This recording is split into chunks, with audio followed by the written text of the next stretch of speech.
mesmo. Vocês estavam trabalhando. Passa de novo, passa de novo. Vocês estavam trabalhando desencarnados.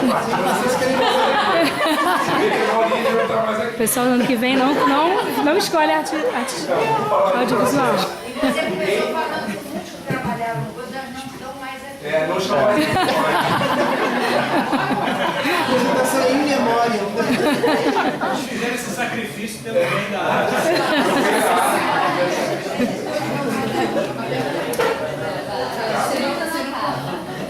Ninguém precisou desencarnar durante o processo. Então vamos enviar. Daí você pode mostrar. Daí já está mostrando a foto. Thaís, dá tchau para as pessoas. Tchau. Foi intercalar duas fotos, só isso.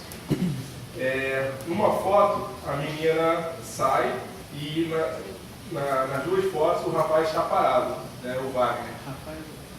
Ele ficou parado. E então, o que a gente fez foi jogar no Photoshop e dar transparência na foto em que a menina está do lado dele. Só isso. E daí a gente fez um esquema de aumentar o brilho, de alterar as cores, mas o processo de todas as fotos foi isso. Sempre, a cada foto teve sobreposição de duas fotos. Beleza? Legal. E a história foi criada pelos alunos. Beleza? Beleza. Mostra a foto final que é tão bonita. Aqui tá todo mundo, Você tem isso aí?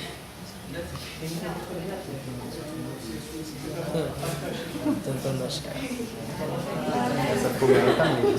É engraçada essa foto, porque essa foto foi feita antes da turma de evangelização ter topado fazer o produto conjugado. Nesse momento era só uma participação especial. Enquanto a gente estava passando nas oficinas, nas salas, eles toparam fazer essa participação, tirar essa foto. Muito legal. Muito bom mesmo.